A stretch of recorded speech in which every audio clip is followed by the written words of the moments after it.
Good morning students. Chapter 3 સુરેખ પથ પર ગતિ કન્ટિન્યુ। થિયરી ઓલમોસ્ટ ઓવર કરી। અમુક ક્વેશ્ચન્સ જોઈએ કે જેથી આપણા કન્સેપ્ટ હજુ વધારે ક્લિયર થાય। જો અહીંયા સ્થિર સ્થિતિમાંથી શરૂ કરીને એક કાર x જેટલા અચળ પ્રવેગથી ગતિ કરે છે, પછી તે y પ્રતિ પ્રવેગથી ગતિની શરૂઆત કરે અને સ્થિર થાય છે। જો આ દરમિયાન લાગતો કોઈ સમયગાળો t હોય તો કારનો મહત્તમ વેગ કેટલો હશે? સમજો, કારનો મહત્તમ વેગ કેટલો હશે એ શોધવાનું છે। હવે આપણે શું કરીએ ખબર? આ ડેટા સમજીએ અને એને રિલેટેડ એક આકૃતિ દોરીએ, જેથી આપણે કયું સૂત્ર યુઝ કરવું, કઈ રીતે ફાઇન્ડ કરવું એ આપણને ખબર પડે। જુઓ, સ્થિર સ્થિતિમાંથી શરૂ કરીને ધારો કે પદાર્થ a પરથી શરૂ કરે છે, સ્થિર છે એટલે va બરાબર 0। સ્થિર સ્થિતિમાંથી શરૂ કરીને એક કાર x જેટલા અચળ પ્રવેગથી ગતિ કરે છે, x જેટલા અચળ પ્રવેગથી, એટલે પ્રવેગ a બરાબર x જેટલા અચળ પ્રવેગથી ગતિ કરે છે। પછી તે y જેટલા પ્રતિ પ્રવેગથી ગતિ કરે છે, સપોઝ અહીંયા સુધી આવી જાય છે, અને ત્યારબાદ એ y જેટલા પ્રતિ પ્રવેગથી ગતિ કરે છે, એટલે a બરાબર શું લખીશું? -y પ્રતિ પ્રવેગ છે માટે, અને સ્થિર થાય છે, એટલે કે ધારો કે બિંદુ c પર એનો વેગ vc બરાબર કેટલો થઈ ગયો? 0। જો આ દરમિયાન લાગતો કુલ સમયગાળો t હોય, અહીંયાથી આ દરમિયાન લાગતો કુલ સમયગાળો t હોય, તો કારનો મહત્તમ વેગ કેટલો હશે? હવે ક્વેશ્ચન થાય સર, આ મહત્તમ વેગ મહત્તમ કઈથી આવે? જો આપણે જ્યારે ટુ વ્હીલર અને ફોર વ્હીલર પર જતા હોઈએ, જ્યારે આપણે એક્સિલરેટર આપીએ છીએ, એનો મતલબ શું? આપણી ઝડપ વધે છે, આપણી ઝડપ વધે છે। એક્સિલરેટર આપો છો, ઝડપ વધે છે, એક્સિલરેટર આપો છો, ઝડપ વધે છે। ત્યાં સુધી એક્સિલરેટર આપીએ છીએ, ત્યાં સુધી પ્રવેગ વધે છે, જ્યાં સુધી ઝડપ મહત્તમ થાય ત્યાં સુધી, જ્યાં સુધી ઝડપ મહત્તમ થાય ત્યાં સુધી। એક વખત મહત્તમ ઝડપ થઈ ગયા બાદ વધારાનો પ્રવેગ એને મળશે નહીં, અને ત્યારબાદ એની ઝડપ હવે વધારે વધવાની નથી, પરંતુ હવે શું થશે? ઘટશે। તો સી થશે શું? અહીંયા બિંદુ a પરથી સ્થિર સ્થિતિમાંથી શરૂ કરે છે માટે અહીંયા એનો વેગ 0, a બરાબર x જેટલા પ્રવેગથી ગતિ કરે છે માટે ઝડપ વધે છે, વધે છે, વધે છે, વધે છે, વધે છે।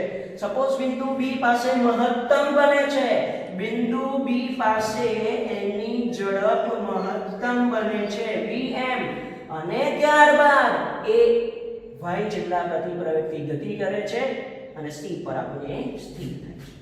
ક્લિયર? તો આ ડેટા તમારે આ વસ્તુ સમજવાની છે। ઓકે, હવે તમને હિન્ટ આપી છે, આ દરમિયાન લાગતો કુલ સમયગાળો t હોય, t છે, તો કેમનું શોધીશું? આ vm।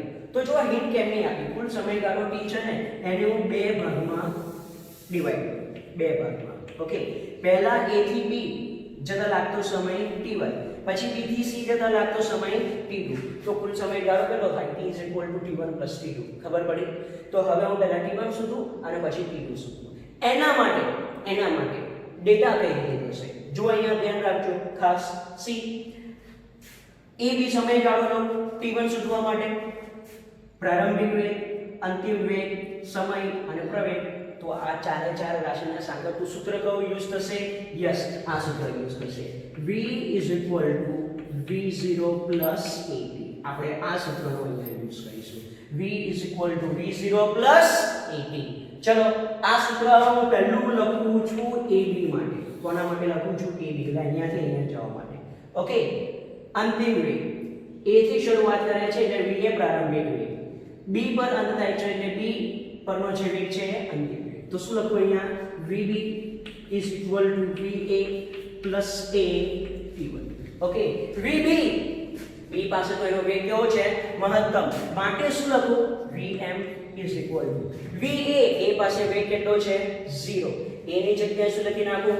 x, and here it is t1, so therefore t1 vm upon x, t1 vm upon x।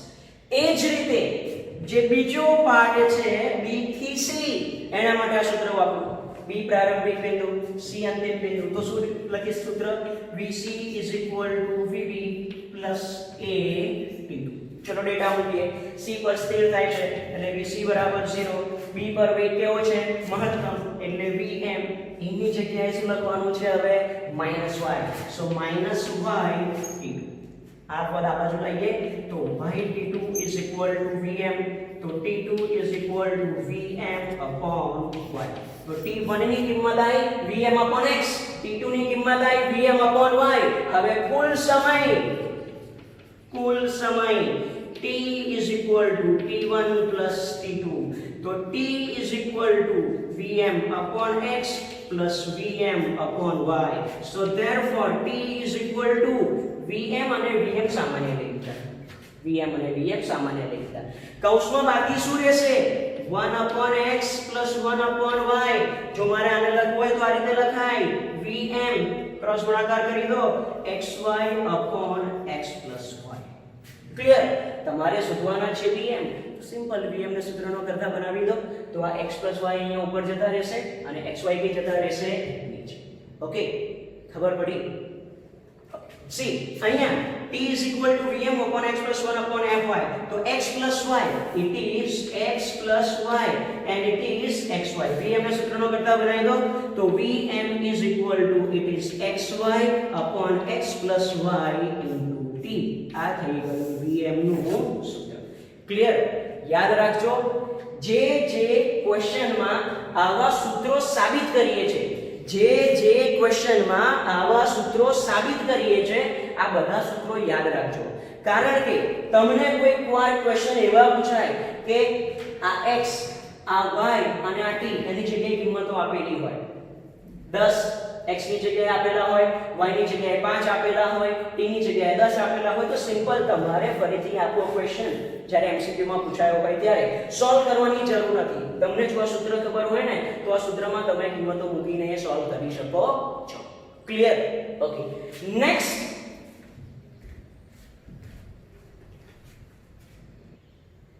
Question છે. સી એક xt ગ્રાફ આપેલો છે, x વિરુદ્ધ t નો ગ્રાફ. ઓકે, તમારે શોધવાનું છે કાર a નો b ની સાપેક્ષે વેગ. અને બીજો ક્વેશ્ચન છે t બરાબર 0 સમયે કાર a ની સાપેક્ષે કાર b કયા સ્થાને હશે. ચલો સમજીએ. પહેલો પ્રશ્ન શું છે જુઓ, કાર a નો b ની સાપેક્ષે વેગ. તમને એનું સૂત્ર ખબર છે? કાર a નો b ની સાપેક્ષે વેગ. એટલે તમારે શોધવાનું શું છે ખબર તમને? vab is equal to va minus vb. vab is equal to va minus vb. ચલો a ખબર છે va? ના.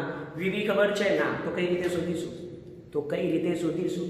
ગ્રાફ આપેલો છે xt આલેખ, અને xt આલેખ પરથી વેગ કેમનો શોધવાનો એ આપણે આજે શીખીશું. જો અહીંયા ધ્યાન આપો, પહેલા હું a માટે ગ્રાફ વેગ શોધું. a માટે આ છે a નો ગ્રાફ. સી તમારે શું કરવાનું? તમારે એ ગ્રાફ પર કોઈ બે બિંદુ લેવાના જેની કિંમતો આપેલી હોય, એક આ બિંદુ અને એક આ બિંદુ. ઓકે, પહેલું આ બિંદુ અને આ બીજું બિંદુ, બંનેને કનેક્ટ કરતી એક લાઈન ડ્રો કરી. ઓકે, તો આ જે છે આને કહેવાશે ડેલ્ટા x, અને આટલો જે સમય છે આને કહેવાશે ડેલ્ટા t. ખબર પડી? આ બંને બિંદુને કનેક્ટ કરતી એક લાઈન ડ્રો કરી, જેમાં અહીંયાથી મેં આના પર લંબ દોર્યો એટલે આને કહેવાશે ડેલ્ટા x અને આને કહેવાશે ડેલ્ટા t. કઈ રીતે શોધીશું? જો અહીંયા તમે અંતિમ સ્થાન માઈનસ પ્રારંભિક સ્થાન પણ યુઝ કરી શકો. અંતિમ સ્થાન માઈનસ પ્રારંભિક સ્થાન પણ યુઝ કરી શકો. જો કઈ રીતે? va is equal to આ પ્રારંભિક સ્થાન અને અંતિમ સ્થાન. અંતિમ સ્થાન કેટલું છે? 15. પ્રારંભિક સ્થાન કેટલું છે? 0. અંતિમ સમય કેટલો છે? 6. પ્રારંભિક સમય કેટલો છે? 0. ખબર પડી? ફરી એકવાર કહું, આ છે અંતિમ બિંદુ, સ્થાન કેટલું? 15, સમય કેટલો? 6. ઓકે, આ છે પ્રારંભિક સ્થાન 0, સમય બી કેટલો? 0. 15 ભાગ્યા 6 કેટલા થશે? 15 ભાગ્યા 6 2.5 મીટર પર સેકન્ડ. ઓકે, હવે શોધીશું b નો વેગ. vb is equal to ચલો b માટે શું કરીએ? તો b માટે હું બે બિંદુ કયા લઉં છું? એક બિંદુ આ અને બીજું બિંદુ આ. ઓકે, તો આ બંનેને કનેક્ટ કરતી આ લાઈન ડ્રો કરી. આને શું કહેવાશે? Delta x. અને b માટે આને કહેવાશે ડેલ્ટા t. આ કહેવાશે ડેલ્ટા t, અથવા પ્રારંભિક બિંદુ માઈનસ અંતિમ બિંદુ. જો અહીંયા ખાસ ધ્યાન રાખજો, vb માટે ચલો b માટે આ અંતિમ સ્થાન છે, કેટલું છે? આ 15 માઈનસ પ્રારંભિક સ્થાન ઉગમ બિંદુ પર કહેવાય 0 ડિવાઇડેડ બાય સમય આ બિંદુ માટે 6 માઈનસ અહીંયા આ બિંદુ માટે સમય થશે 3. તો 15 - 0 upon 6 - 3 is equal to 15/3 બરાબર 5 મીટર પર સેકન્ડ. ક્લિયર? ઓકે, તો હવે કાર A નો B ની સાપેક્ષે વેગ VAB is equal to VA minus VB. VA કેટલા છે 2.5, VB કેટલા છે 5, તો જવાબ આવશે -2.5 મીટર પર સેકન્ડ. 2.5 મીટર પર. ક્લિયર? ઓકે, બીજો ક્વેશ્ચન શું છે જુઓ. t બરાબર 0 સમયે કાર A ની સાપેક્ષે કાર B કયા સ્થાને? જો થિયરી ખબર હોય ને તો આનો જવાબ શું થાય ખબર? xbo minus xao is equal to question mark. t બરાબર 0 સમયે કાર A ની સાપેક્ષે કાર B કયા સ્થાને હશે? મીન્સ તમારે શોધવાનું શું છે? xbo minus xao. ઓકે, તો જો કઈ રીતે શોધીશું? આપણી પાસે સૂત્ર છે xb minus xa is equal to xbo minus xao plus vb minus va into t. આપણી પાસે આ સૂત્ર છે. આપણે શોધવાના છે xbo minus xao. આ શોધવા માટે xb minus xa, vb va અને t ખબર હોવા જોઈએ. જેમાંથી vb અને va આપણે ઉપર શોધ્યા છે, બટ xb minus xa અને t વિશે શું? તો જુઓ ગ્રાફમાં. આ ગ્રાફ પરથી તમને બહુ ઈઝીલી ખબર પડે કે સર આ તો આપણે જે સ્પેશિયલ કેસીસમાં ત્રીજા નંબરનો કેસ જોયો હતો ને એ છે કે જ્યારે બે પદાર્થ ઓવરટેકિંગ કરે ત્યારે પ્રારંભમાં બંને વચ્ચેનું અંતર ઓછું થશે. કોઈ એક બિંદુ પાસે જ્યારે તે ઓવરટેક કરે ને ત્યારે બંનેના સ્થાન કેવા થશે? સમાન. માટે ઓવરટેક કરે ત્યારે બંનેના સ્થાન સમાન થાય. માટે આ xb minus xa કેટલા થઈ જશે? 0 is equal to xbo minus xao શોધવાના છે. vb ની કિંમત કેટલી છે? ચલો 5. va ની કિંમત 2.5. t સમય કયો લેવાનો? આપેલો છે ગ્રાફમાં. જ્યારે ઓવરટેક કરે ને ત્યારે સમય કેટલો છે? 6 સેકન્ડ. ત્યારે સમય કેટલો છે? 6 સેકન્ડ.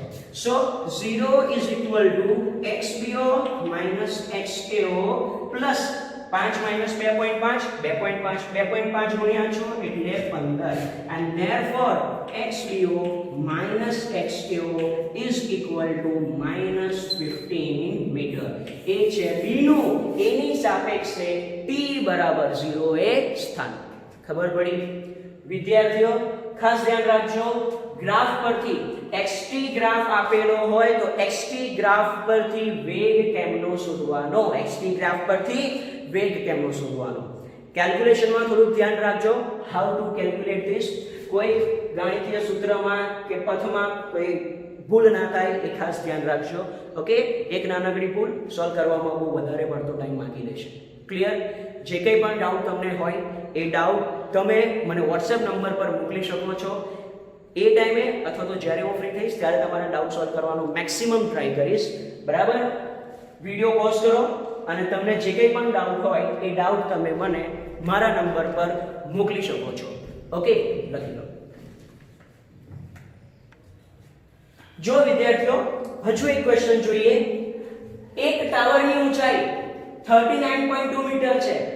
કોઈ ક્ષણે ટાવર પરથી એક પદાર્થને મુક્ત પતન કરાવવામાં આવે છે. બરાબર તે જ ક્ષણે ટાવરના તળિયેથી બીજા પદાર્થને ઉર્ધ્વ દિશામાં 19.6 મીટર પર સેકન્ડના વેગથી ફેંકવામાં આવે છે. તો તે બંને કયા, ક્યાં અને ક્યારે મળશે? જો પહેલામાં પહેલા તો આપણે ક્વેશ્ચન સમજવાનો પ્રયત્ન કરીએ. સરસ એવી એક આકૃતિ બનાવીએ કે જેના પરથી આપણને બધી ખબર પડે. આ છે જમીન. ઓકે, એટલે કે તળિયું. ચલો ટાવર બનાવીએ આપણે. આ છે ટાવર. યસ, ટાવરમાં કોઈ દરવાજા કે બારીઓ નથી. હા, એક ટાવરની ઊંચાઈ 39.2 મીટર છે. ટાવરની ઊંચાઈ 39.2 મીટર છે. ઓકે, ચલો સરસ.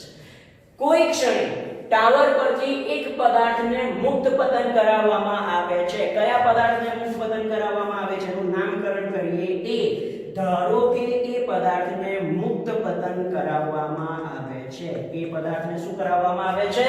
મુક્ત પતન. તે જ ક્ષણે ટાવરના તળિયેથી બીજા પદાર્થને ઉર્ધ્વ દિશામાં 19.6 મીટર પર સેકન્ડના વેગથી ફેંકવામાં આવે છે. તે જ ક્ષણે બી એ ની સાથે ઓલવેઝ કોણ હશે? બી. એ મુક્ત પતન કરાવવામાં આવ્યો છે. b ને તળિયેથી ઉર્ધ્વ દિશામાં v0 બરાબર 19.6 મીટર પર સેકન્ડના વેગથી ઉપરની તરફ ફેંકવામાં આવે છે તો તે બંને ક્યાં અને ક્યારે મળશે? ઓકે, જો હવે ક્વેશ્ચન શું છે, તમારે બે વસ્તુ શોધવાની છે. a ને મેં અહીંયાથી મુક્ત પતન કર્યો, એ જ સમયે b ને ઉપર નાખ્યો છે, તો યસ બંને એકબીજાની નજીક આવશે. તો નાખ્યા પછી કયા સમયે અને અહીંયા જમીનથી કેટલી ઊંચાઈએ તેઓ એકબીજાને મળશે તે તમારે શોધવાનું છે. તો જો આપણે ધારી લઈએ, ધારો કે a અને b બંને જે તળિયું છે એ તળિયેથી જમીનથી x જેટલી ઊંચાઈએ એકબીજાને મળે છે. કેટલી ઊંચાઈએ એકબીજાને મળે છે? x જેટલી ઊંચાઈએ. તો આનો બહુ જ ક્લિયર મતલબ શું કહેવાય? b અહીંયાથી ઉપર જાય છે અને a અને b આ બિંદુ પાસે એકબીજાને મળે છે તો b એ કાપેલું અંતર કેટલું? x. a ઉપરથી આવે છે ને તો a કાપેલું અંતર કેટલું? જો a કાપેલું અંતર આ કેટલું થશે? Total height of tower 39.2 metre, એમાંથી b એ x જેટલું અંતર કાપ્યું તો આ અંતર આકૃતિ પરથી તમને ખબર પડશે કેટલું થશે? 39.2 - x. તો આનો મતલબ શું? a મુક્ત પતન કરે છે, b ઉર્ધ્વ દિશામાં ફેંકવામાં આવે છે. જ્યારે તે બંને એકબીજાને મળશે ત્યારે b એ કાપેલું અંતર છે x ઉપર તરફ, a કાપેલું અંતર છે 39.2 - x નીચે તરફ. ક્લિયર આ વસ્તુ? હવે હું ધારી લઉં છું, ધારો કે a અને b t સમયે જમીનથી x ઊંચાઈએ એકબીજાને મળે છે. હવે જુઓ, તમારે શોધવાની બે વસ્તુ છે, એક x અને t તો x અને t ને સાંકળતું સૂત્ર કયું? ઊંચાઈ અને સમયને સાંકળતું સૂત્ર કયું? આયો સૂત્ર d v0t plus half at². આ સૂત્ર છે. ઓકે, આ આપણું સૂત્ર છે. હવે આ સૂત્ર આપણે a માટે લખીએ અને b માટે લખીએ, બંને માટે આપણે આ સૂત્ર લખતા જઈએ. ચલો પહેલા a થી સ્ટાર્ટ કરીએ, a માટે લખીએ. ઓકે, ચલો a પદાર્થ a કાપેલું અંતર કેટલું અહીંયા પહોંચવા માટે? 39.2 - x. a ક્યાં આવે છે? નીચે આવે છે. તો એને આ અંતર નીચેની તરફ કાપ્યું છે માટે શું લખાશે ખબર? -39.2 - x. ખબર પડી? d ની જગ્યાએ શું લખ્યા? -39.2 - x is equal to v0t. એ પદાર્થ મુક્ત પતન કરે છે માટે એનો પ્રારંભિક વેગ v0 બરાબર કેટલો થઈ જશે? 0. ગુરુત્વ પ્રવેગ ઓલવેઝ કઈ દિશામાં હશે? નીચેની તરફ. તો a ની જગ્યાએ લખવાના -g, તો it is half gt². આ માઈનસ સાઈન લે તો બાકી શું રહેશે?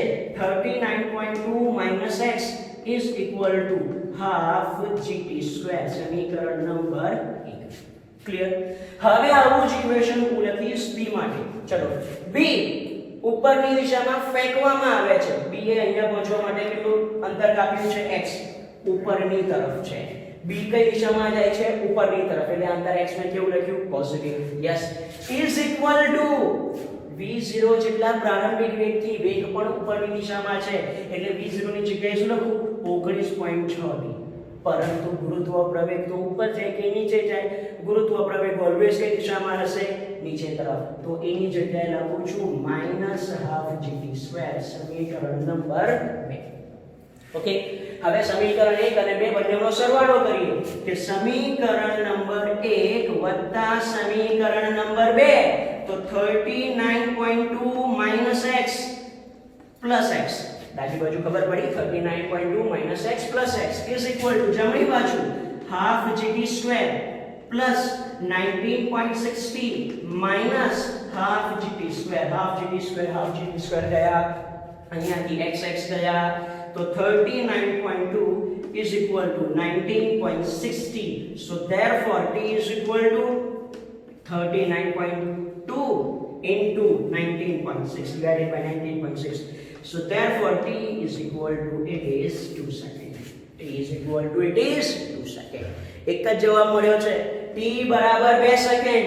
હજુ તમારે સ્થાન શોધવાનું છે કે કયા બિંદુએ એઓ એકબીજાને મળશે, જમીનથી કેટલી ઊંચાઈએ તેઓ એકબીજાને મળશે. જો બહુ સરળ છે. આ રહ્યું સૂત્ર x બરાબર 19.6 t minus half gt².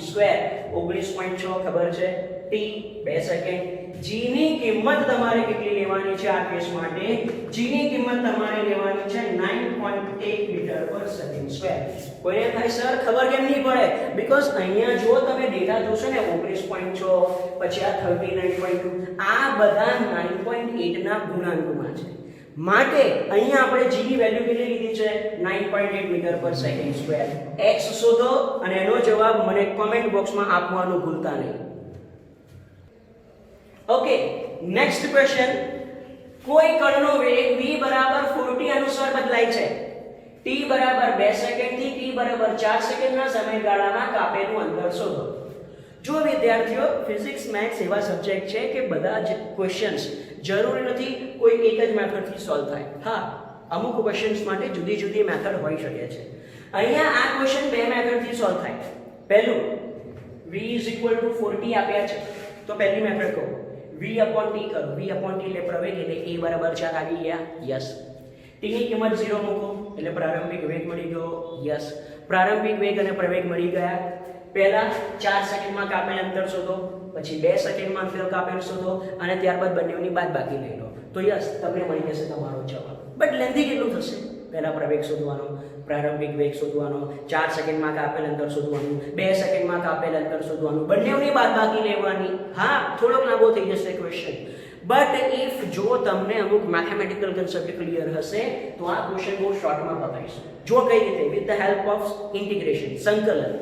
v is equal to 40. v એટલે વેગ એટલે આના રીતે લખાય dx upon dt is equal to 40. dx સૂત્રનો કરતા બનાવીએ તો 4t dt. હવે આ સૂત્રનો મતલબ શું? કે જો સમયમાં થતો ફેરફાર dt હોય તો કાપેલ અંતર કેટલું? dx. સમયમાં થતો ફેરફાર dt હોય તો કાપેલ અંતર કેટલું? dx. અહીંયા આપણે સમયમાં ફેરફાર કેટલો છે? 2 થી 4. તો કાપેલ અંતર કેટલું? શું કરીશું? બોલો આનું સંકલન. તો જો બધું સંકલન કરતા integration dx is equal to integration 4t dt. Okay, અહીંયા વિકલન સંકલન સમયની સાપેક્ષે છે અને તમારે અંતર 2 થી 4 સેકન્ડમાં શોધવાનું છે. માટે હું અહીંયા સંકલનની લિમિટ કઈથી કઈ લઈશ? 2 થી 4 સેકન્ડ. ક્લિયર? ફરીથી કહું છું, અહીંયા તમારે અંતર 2 થી 4 સેકન્ડના સમયગાળા દરમિયાન શોધવાનું છે. માટે અહીંયા આ બાજુ સંકલન સમયની સાપેક્ષમાં છે તો લિમિટ 2 થી 4. ક્લિયર? ઓકે, સંકલન dx એટલે x 4 અચળ છે. t નું શું થઈ જશે સંકલન? t²/2. લિમિટ થશે 2 to 4. Clear? Okay, so x is equal to 4. આ 2 ને તમે અહીંયા બહાર નીચે લખી શકો. હવે લિમિટ મૂકીએ. t ની જગ્યાએ 4 નો વર્ગ અપર લિમિટ માઈનસ t ની જગ્યાએ 2 નો વર્ગ. ખબર પડી? ઓકે, સો x બરાબર 4/2 4 નો વર્ગ 16 માઈનસ 2 નો વર્ગ 4 માઈનસ 2 નો વર્ગ કેટલો થશે? 4. 16 માંથી 4 જશે તો 16 માંથી 4 જશે તો ઓકે 12 અને 12 દૂર આ x બરાબર કેટલા થઈ જશે? 24. આ x બરાબર કેટલા થઈ જશે? 24. ક્લિયર? ઓકે, તો સી બધા બહુ ક્વેશ્ચન્સ છે, બધા બહુ ક્વેશ્ચન્સ છે કે જેમાં આપણે અમુક કન્સેપ્ટથી આપણો જે ક્વેશ્ચન છે એ નાનો કરી શકીએ છીએ. અમુક બધા બહુ ક્વેશ્ચન્સ છે જેમાં આપણે આપણો જવાબ નાનો કરી શકીએ છીએ. ક્લિયર? ઓકે, હા, અહીંયા યાદ શું રાખવાનું છે?